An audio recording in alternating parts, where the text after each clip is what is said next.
Answering Saturday Night Main Event's biggest questions. I'm Will. That's Brandon. We're the Cousins of Destruction Wrestling Podcast. As always, cheers. Talk about some wrestling. Yeah, Saturday Night Main Event is quickly approaching, and WWE was doing a pretty good job about, hey, here's the matches you're going to get.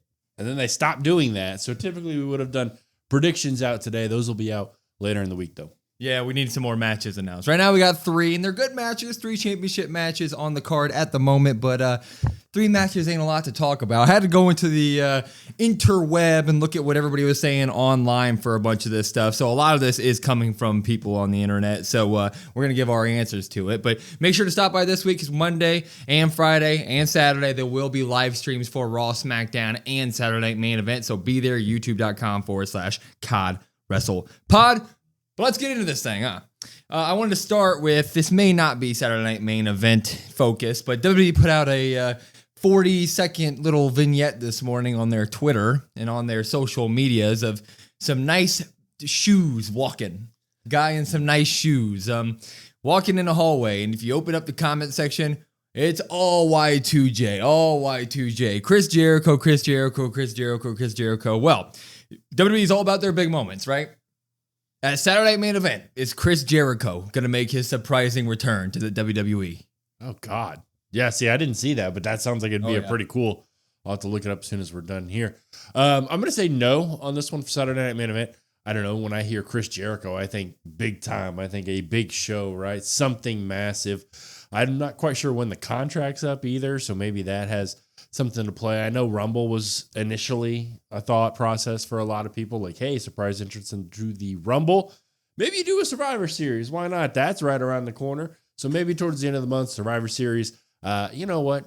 Just do it. Just go back to the old school and have the countdown clock. Tell us when we're going to get it. Give us the countdown clock, and I'm here for it. Yeah, I'm 100% with you. Do the countdown clock now. You could do it for like a week. You could do it from like Monday to Monday and be like, 7 days from now, countdown clock's going down. Who could it be? It's so obvious, but like I'm down for it. I don't think it's going to happen at Saturday Night Main Event. I just don't see the purpose of it. Like, where would he insert himself? Like, tell me Punk or Jay wins this thing and then Y2J comes out to like establish that that's the next rivalry. No, thank you to that. But I am looking forward to Chris Jericho coming back to the WWE. I just don't think it's going to happen on Raw or Saturday Night Main Event this week. Yeah, maybe basically. I mean, you said where would they put it? I mean, I know they're probably going to have him on the Raw side of things, but SmackDown is drowning. SmackDown needs some help.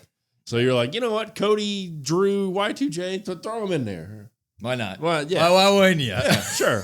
People are going to be like, you guys need to shut the hell up. Yeah, I'm sure they probably will. Y2J. But you know what? I don't care. I don't either. Let's we're going to go to the actual matches that are happening this week. We'll jump back to what the internet's talking about, but they put out that video probably an hour ago from when we were recording this. So I wanted to make sure we did talk about it. Let's start with Tiffany and Jade. It's got a whole new coat of paint on it. The rumors of this match taking place have been going on for a couple weeks, and everybody kind of rolled their eyes and said, well, this is the entire problem with Tiffany Stratton's title reign, right? We're just getting the same people over and over again, Jade, Nia, and that's about it. But obviously SmackDown happens. Boom, big heel turn from Jade, and that was a heel turn. I don't know what the hell anybody's saying against it. I mean, she held the girl's hand up in solidarity and then tackled her afterward. That is a heel turn. You turned on the woman. No more argument there. Anyway, though, with this new Jade Cargill heel character, her new heel persona, is it finally time for Jade Cargill to win the title at Saturday Night Main Event? Yeah, I would say so. Like I said, predictions will be out later in the week from us, but I feel like you kind of have to, because not only are you building the anticipation up for this match, what really happens to Jade if she just goes out there, she turns heel, and she loses again? You'd be like, well, this girl's never going to get the title. They're never going to trust her with it. So if you had plans on doing it, I thought originally SummerSlam would have been the thought process. Back then, just, hey, give it to her then. That's what we both kind of thought, but they were a little bit hesitant. Now you have the heel turn. Jade, it tends to be better as a heel, I think. I think that's really where she kind of finds her stride, where she's comfortable with. So go ahead, give it to her here. And then you think about it, you got to have Bianca Belair down the road, coming back, babyface Bianca, everything that we've kind of thought was going to happen. Now it's all lining up. It's all beginning to make sense. So yeah, you kind of have to give that to her here. Yeah, I'm kind of one of those people who's in the boat of like whenever you do a big time heel turn with somebody who's kind of needing that momentum, you got to capitalize on it. And if you have her literally turn heel on Friday and then the fall, 2 Saturdays later, you have her lose her first title defense, that seems a little wah to me. It's like, okay, we need a little bit more here, especially with how Tiffany's reign has been going. Love Tiffany to death. I feel like I got to say that every time, but the reign has gone on a little bit too long, in my opinion. This is finally a spin on something on the SmackDown women's division, something that I'm actually intrigued in. So I say screw it, throw the belt at her. If you want to do, another Tiffany match, Tiffany wants her rematch to get back at her title, and then you do something crazy there, maybe reintroduce Bianca or something down the road, that's fine by me. But in terms of her getting the belt right after a heel turn, I do think that that's necessary. Yeah, I would think that it's almost, we're going to have to get a rematch between these two in terms of Tiffany because her reign is so long, unless there's something drastic that happens. Maybe Jade takes her out of action or something for like a month. Something like that. But you almost think they have to run it back again. And then you can kind of separate them. Tiffany can go on and do something else. Yeah, I mean, not to give away my prediction. Maybe I'll turn heel in the predictions video and Tiffany Stratton needs to win this damn thing. Okay, I don't know. But while we're sticking on the Tiffany and Jade, I feel like we always got to bring it up. With Jade now turning heel and maybe her winning the championship at Saturday Night Main Event, does it feel like maybe it's time for a Bianca Belair return at Saturday Night Main Event? Yeah, I feel like this is the most, I don't know. I thought we were going to get one originally. I'm still going to go ahead and say that that's going to happen here. I think Bianca, tough thing is I don't know if it's going to be a Saturday Night Main Event. It might be a Friday after Saturday Night Main Event. But let's go ahead. Let's just pencil it in. Saturday Night Main Event. Let's have Bianca return. I haven't heard anything. WWE's been really, really quiet. Bianca's been really, really quiet. So that might be something where maybe she's not ready to return. Not really sure, but we all want it. I think all fans kind of want it. Even if you had Bianca fatigue, I feel like she's been gone for so long that you're like, okay, please bring her back. We need her on screen. We need her on TV. And the Jade Bianca stuff has such good story beats already into it from the past year or so with the Naomi stuff and all of that, that you could just pick up right where you left off. It's all right there. It's so easy, and it's such good stuff. Like, that was the main thing with Bianca, Jade, Naomi. Those three were doing some really, really good work together. So I can't wait for it. I hope it is Saturday Night Main Event. Yeah, I mean, we do this question every single time for every single PLE. It's like, when's Bianca returning? And every single one, I'm always like, yeah, of course she's going to return. Why wouldn't she return? It's been since WrestleMania. I don't know if she's going to return to Saturday Night Main Event. I'll pencil in a no here. I'm with you. Maybe we do it at a Raw. Maybe Jade wins at Saturday Night Main Event, or not Raw, SmackDown. Maybe Jade wins at Saturday Night Main Event, and then she comes out, cuts her big champion heel promo on SmackDown, and then boom, Bianca Belair shows back up, establishes what she wants to do, go after the title, go after Jade, and kind of put a bow on that whole Jade, Bianca, Naomi thing that's been going on for the better part of a year now. So I think it's going to happen 100%. That's got to be the plan. But at Saturday Night Main Event, I don't know, man. Probably not. Yeah, I don't know. They're building Saturday Night Main Event to be a big time show. So that might be the only reason why. So moving on, though, we do have Cody Rhodes taking on Drew McIntyre. We talked about this a lot in SmackDown. It feels like Drew is kind of leaning toward being the right guy here. He's kind of been in the right the entire time. Cody's kind of just, he just kind of snapping. Enough! That's his thing. That's his thing. Kind of along the way, or along the same wavelength as the Jade conversation we just had, though. It's like, with Drew now taking on Cody Rhodes again at Saturday Night Main Event, this will be another title match for Drew. Eventually, he's got to knock the wall down and get that title. Is it time for Drew to win? Yeah, going back to, I guess, what we said earlier, break the walls down, Ooh. Yeah, you like break that? The wall. So if you look at it, I'm going to say, yeah, it is time. I think so. But at the same time, you had a really good point of, we're getting a Punk Jey Uso, or maybe there's a Braun Breaker. There's something with the Raw title, right? We just talked about Jade with that. Are they really going to do 3 title changes on one show? I find that really kind of hard to believe. This to me screams some sort of shenanigans. I don't know what. I don't know if there's interference. I don't know if there's a DQ again. I don't know if there's some stipulation that maybe prevents that, or maybe there's a special guest referee that ends up making the shenanigans happen. I don't know. But to me, I think somehow, some way, they have Cody retain it in kind of some fishy, wishy-washy way that everybody's kind of like, well, that kind of sucks. That's just my gut feeling right now. Yeah, I won't give away my prediction on it, but in terms of just looking at it from a broad point of view, I do think it's time for Drew to win this title. I think it makes a lot of sense in terms of, like, Cody can then chase again. which all of us are sitting there always saying that Cody's a great chaser. And specifically with this Drew character, I think he could be a really good champion for Cody to chase on. And then you could surround it with all the who killed Jacob Fatu thing and all that nonsense. I think that that'd be a really good narrative to have around the entire thing, because Drew would be the heel sitting on top. That is the alleged guy who did it, but then there's the whole who did it thing along with the chasing. I think that'd be a really good story arc.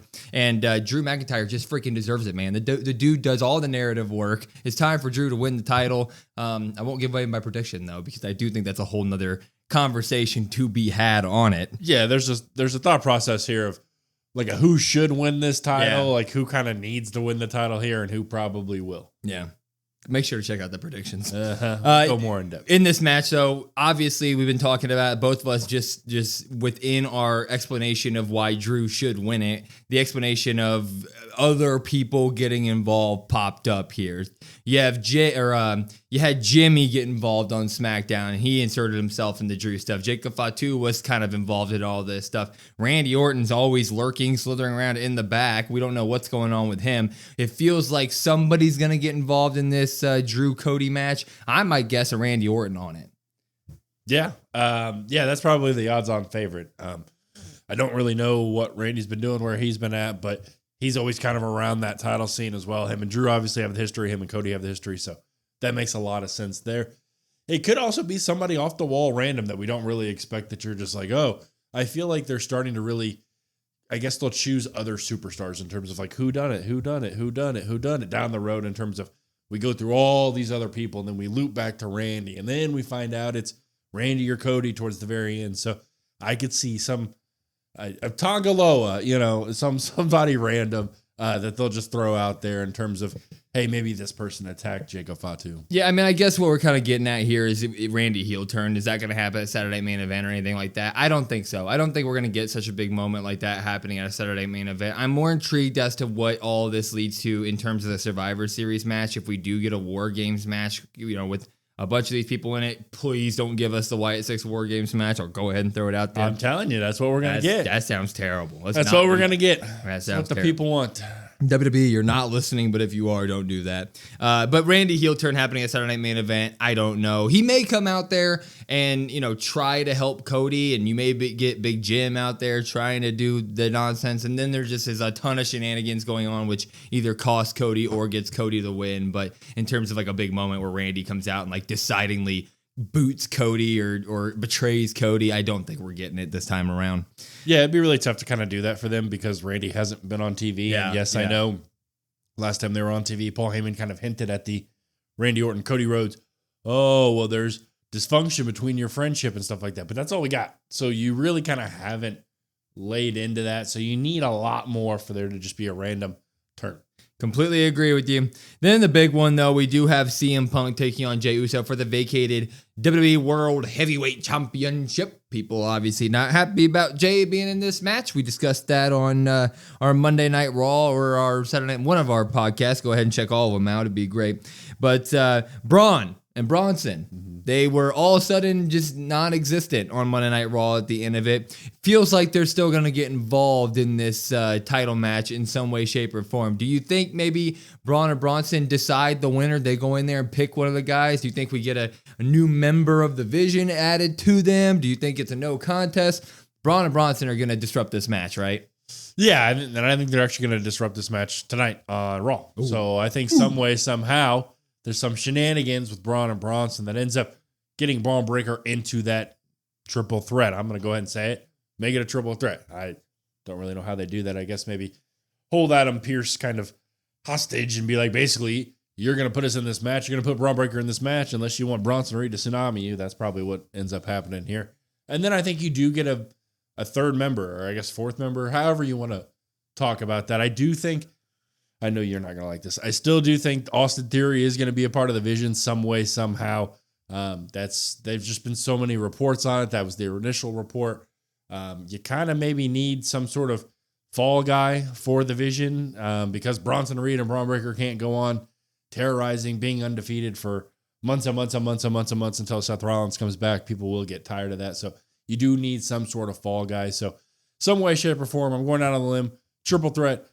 Braun Breaker, well, I'll give my prediction right now, even though he's not in the match. He's going to win at Saturday Night Main Event with the help of Austin Theory. That's what I'm doing. Wow, that's a big one. That's a lot. That's a lot. I am with you. I do think that, first off, I do think Braun Breaker and Bronson Reed get involved in this match. I don't think there's any way around that because, I mean, the whole Vision storyline revolves around that title. They are the ones that had to give it up. Seth's the one who was leading the Vision until last week, so they need to get involved in this match.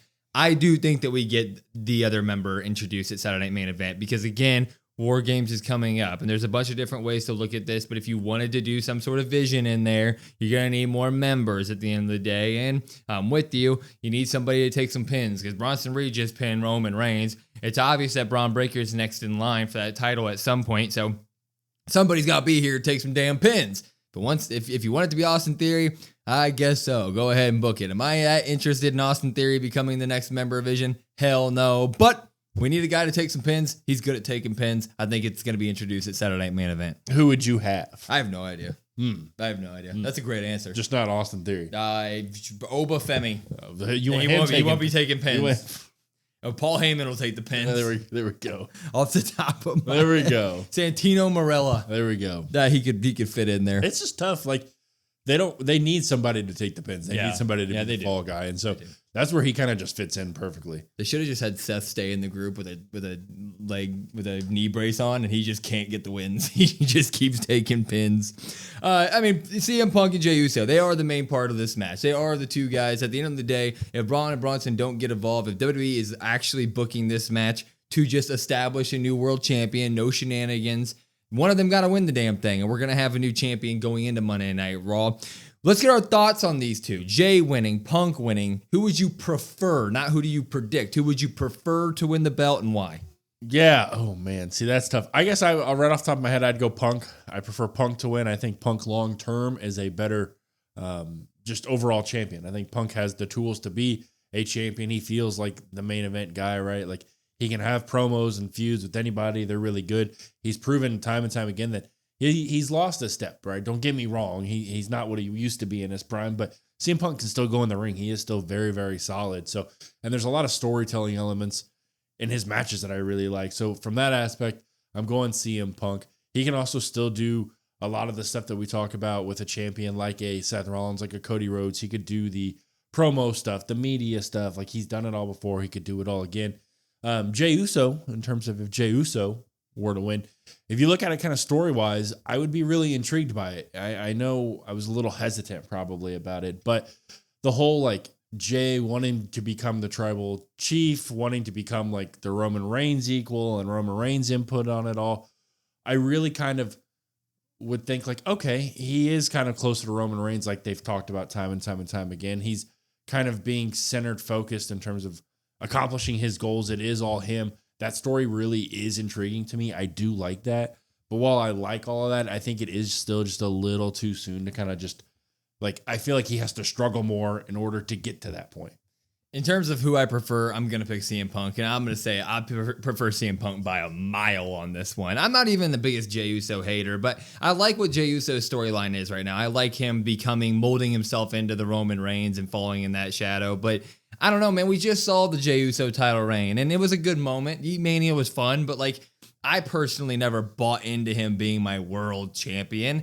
So I'm good with him doing the Roman Reigns stuff and all that. Make that just another bite out of the Bloodline storyline somewhere else. You can do that kind of wherever, and that can bleed into both shows. You just saw Jimmy Uso on SmackDown, so you can kind of do that anywhere you want. CM Punk, he should be champion if this match is going to be clean. And then we can just start our new reign of CM Punk, throw all the guys at him in the world. You can immediately do the LA Knight stuff if you wanted to. You can throw whoever, whenever, Gunther coming back. You can do a bunch of stuff with CM Punk that's just more interesting than Jey Uso running out there being the yeet man at the end of the day. So I personally just prefer CM Punk overall. Yeah, I think there has to be more, like I said, I think it has to be more of a struggle for Jey Uso. If it's all, hey, this guy's taking everything from you, this guy's getting the promo slots, this guy's being the main event guy, and then he just goes out there and wins after he just lost to him not too long ago for the number one contender. You're like, oh, that's all you get for that Roman J Jimmy story. Yeah. There has to be more there. He also, Jey does most of his best work away from the crowd. If you look at it, like most of this bulk of the story here, like it happens at the end of matches. Like he spears Roman, stuff like that. That's good stuff when you talk about how they make matches and stuff. But like the bulk of like him speaking story-wise, it always happens in backstage segments. When he comes out to the ring, he still really is just mostly a yeet guy. They have him walk out there, do the yeet. They do the rerun of the yeet again, which is fine. I get it. I love seeing the crowd do that thing, but it's just like he doesn't really cultivate an audience in front of their eyes in the center of their ring. I feel like you need that for CM Punk, who can go out there and cut you a 5-star promo in front of everybody whenever you need it.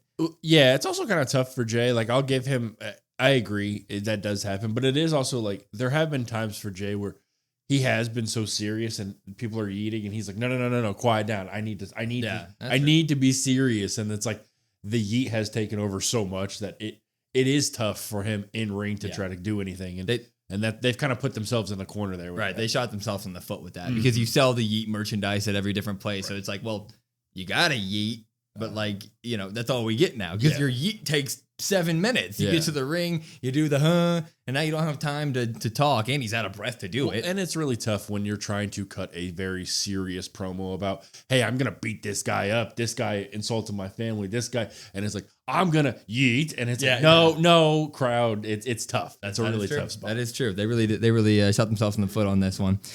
In terms of, I did go through, I searched a little bit more for a couple extra questions to throw in here just from the crowd. One is the Aleister Black and Damian Priest stuff. I'm not sure if we're going to get a Saturday Night Main Event match on that. That does feel more SmackDown than a PLE right now. But it's looking like maybe we will get a Lola Vice call up. If they did this at Saturday Night Main Event, could have her get a big old call up for that. Yeah, I think like you said, the tough thing with SmackDown is SmackDown can be really, really good. And like I found SmackDown to be pretty enjoyable this past week for most of it. But yeah, that seems like, hey, SmackDown specific, let's call Lola Vice up. I know some people are upset about the Damian Priest, Aleister Black feud continuing, but it's only continuing, in my opinion, to help get Lola Vice up. So yeah, I'll take it. Give me SmackDown, not this SmackDown. So next SmackDown after Saturday Night Main Event. The one after. Yeah, I'm with you on that because I do think that we build. Yeah. We build to something. I agree. So I don't think she's going to get called up at Saturday Night Main Event. But in terms of her being called up, yes, I'm 100% down. I'm in the boat of right now is a really good time to just rip a bunch of NXT talent to SmackDown. Just load SmackDown's roster right now. Yeah. I really and like if they want to go ahead and balance it, NXT PLE was just yesterday. We didn't do a review on it. Probably should have, but it was fantastic. It was great. If they want to do kind of what they've been doing, where you have some NXT talent on NXT, on SmackDown, they bounce back and forth. Do that, please. I completely agree with you. I think we're going to leave it at that. I don't think anything else really coming. We're going to get Monday Night Raw, and it's going to be awesome. We're going to have more questions answered and more questions to be asked. And Saturday Night Main Event's normally like a 2-hour PLE because it's actually on TV. So I don't think they're going to jam-pack anything more in there, really. Maybe 1, maybe 2 matches. Right? Yeah, I assume we get another match of some sort. Maybe that's where you get a Becky Lynch. That's kind of what I'm hoping for. But who knows? 1 match, I would say maybe 2. I'd say maybe they get 5 matches. Now, what will that 5th match be? I don't know. That is true. Becky Lynch, AJ Lee returning at Saturday Night Main Event. If we get a Maxine, if there's a title match, if there's a title match there, you might end up just hitting the music. I kind of like the idea of just hitting the music. Maybe she pops out and skips around while Maxine gets a roll up. Yeah, she's up at the entrance ramp. She kind of walks out, skips around, waves at Becky, roll up, 1, 2, 3. The camera pans to AJ and she's like laughing, something like that. You sign me up for that. If that happens, that's the moment of the PLE. I don't care what else happens. If she walks out and Maxine gets a win, we win. Anyway, that's our biggest questions answered for Saturday Main Event. Obviously, we need some more matches, and then we'll get our predictions out to you, our official predictions. So be looking out for that later in the week here. But stop by Raw tonight. Raw live stream will be tonight, youtube.com/COD WrestlePod. Of course, we'll do SmackDown and Saturday Night Main Event as well. So be there, please. And then for everything else, it's at COD WrestlePod, COD WrestlePod. We have a link tree in our bio. Takes you to all of our social medias, everywhere you want to go. Like, follow, subscribe, share, all that good stuff. But I'm Will. That's Brandon. We're the Cousins of Destruction Wrestling Podcast, and we will see you next time.